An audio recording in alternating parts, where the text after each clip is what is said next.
मुख्यमंत्री बनने के बाद पहली बार विधायकी का चुनाव लड़ा और फिर संसदीय का चुनाव लड़ा तो सीधे प्रधानमंत्री बन गया। मैं बात कर रही हूँ देश के मौजूदा प्रधानमंत्री नरेंद्र मोदी की। आज इस वीडियो में बात करेंगे पीएम मोदी के इलेक्टोरल जर्नी की और जानेंगे पीएम मोदी के बनारस चुनने के पीछे की कहानी। साल 1967 नरेंद्र मोदी 17 साल की उम्र में एक स्वयं सेवक बने। इसके बाद संगठन में लगातार 20 वर्षों तक मोदी ने एक प्रचारक के तौर पर काम किया।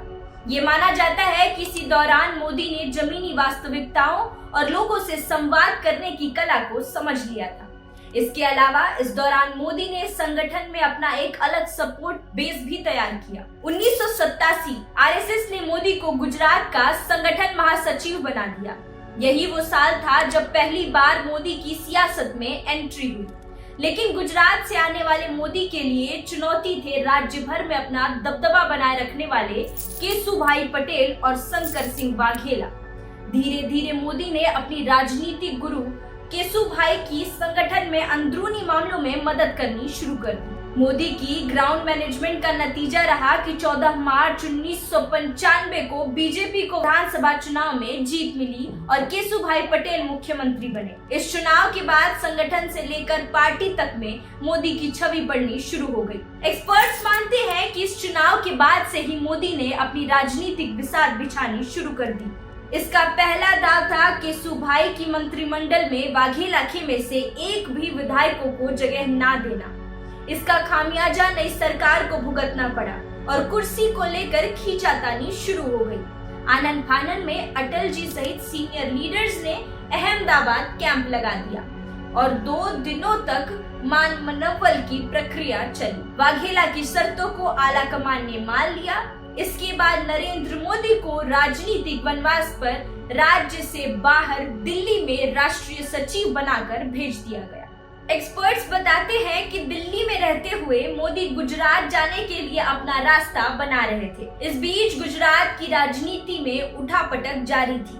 1958 में फिर चुनाव हुए तो केशुभाई पटेल दोबारा मुख्यमंत्री बन गए। अब की बार राज्य में चुनौती खुद मोदी के राजनीतिक गुरु केशुभाई पटेल थे। मोदी ने उनके खिलाफ माहौल बनाना शुरू कर दिया। आउटलुक के संपादक रहे विनोद मेहता एक घटना का जिक्र करते हुए बताते हैं कि दिल्ली पार्टी ऑफिस में जब मोदी काम करते थे तब वो मुझसे मिलने मेरे ऑफिस आए। वे कुछ डॉक्यूमेंट साथ लाए थे जिससे पता चलता था कि केशुभाई कुछ गलत कर रहे हैं। मोदी की ये मेहनत रंग लाई और आला कमान ने केशुभाई पटेल को पदमुक्त करने का फैसला ले लिया। इसके बाद मुख्यमंत्री के लिए नए नाम की खोज शुरू हो गई तो मोदी की संग अटल जी और आडवाणी के साथ रिश्ते काम आए। अटल जी ने मोदी को फोन करके अपने दिल्ली प्रधानमंत्री आवास पर बुलाया और कहा कि दिल्ली में पंजाबी खाना खाकर तुम मोटे हो गए हो, फिर से गुजरात लौट जाओ। और फिर यहाँ से शुरू होती है मोदी की इलेक्टोरल जर्नी की शुरुआत। नरेंद्र मोदी अब सीएम तो बन गए थे, लेकिन सबसे बड़ी चुनौती 6 महीने के भीतर विधानसभा का सदस्य बनने की थी। मोदी अपनी मनपसंदीदा सीट अहमदाबाद की एलिस ब्रिज सीट से चुनाव लड़ना चाहते थे, लेकिन केशुभाई के विश्वसनीय और उनकी सरकार में गृह मंत्री रहे हरीश पंड्या इस सीट से विधायक थे। जैसे ही मोदी की ओर से ये सीट खाली करने के संकेत मिले तो पंड्या इससे भड़क गए और उन्होंने सार्वजनिक तौर पर सीट छोड़ने से इनकार कर दिया। कच्छ में आए भूकंप के बाद जनता में बीजेपी को लेकर नाराजगी थी, जिस कारण से आला कमान नहीं चाहती थी कि मोदी किसी अनसिक्योर सीट से चुनाव लड़े। ऐसे में 1967 से जनसंघ और बीजेपी का गढ़ रहे राजकोट 2 से चुनाव लड़ा। 2002 में गुजरात दंगे के बाद मोदी ने साल भर के भीतर ही दिसंबर 2002 में हुए विधानसभा चुनाव में अपनी सीट बदलकर अहमदाबाद मणिनगर सीट को चुना।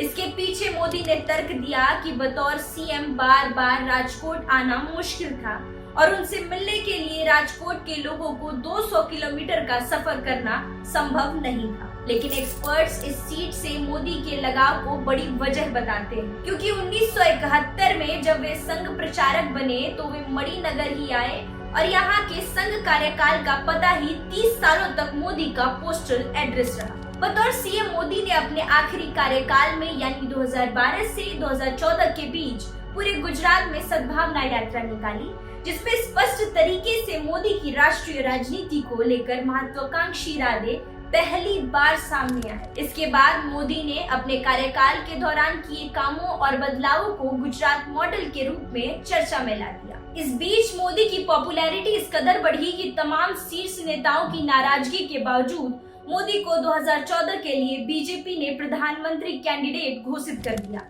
लेकिन चुनाव जीतने के लिए उत्तर प्रदेश की 80 और बिहार की 40 सीटों को जीतना जरूरी था। ऐसे में मोदी ने कैंडिडेट चुने जाने के बाद पहली बार वाराणसी पहुंचे और यहाँ काशी विश्वनाथ और संकट मोचन मंदिर के दर्शन किए और इस दौरान कहा कि सोमनाथ की धरती से विश्वनाथ का आशीर्वाद लेने आया।